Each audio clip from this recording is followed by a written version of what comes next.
ചോദിക്കട്ടെ, തൊലി കളഞ്ഞാൽ പേര് മാറുന്ന സാധനം?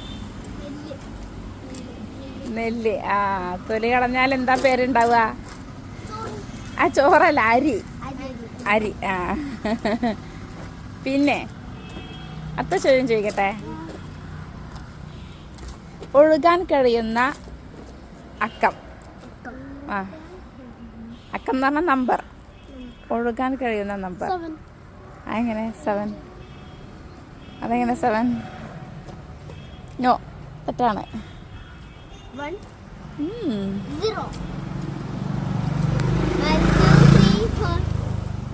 1 മുതൽ 10 വരെയുള്ള നമ്പേഴ്സ് ആണ്. പറയട്ടെ, ക്ലൂ പറയട്ടെ, ഒന്നുകൂടി ഉണ്ട്. ഇത് മലയാളത്തിലാണ് ഇത് പ്രൊനൗൺസ് ചെയ്യുന്നത്. മലയാളത്തിൽ പ്രൊനൗൺസ് ചെയ്യൽ കറക്റ്റ് ആവുള്ളൂ. ആ, 6 എന്ന് പറഞ്ഞ എന്താ? അപ്പോൾ ഒഴുകാൻ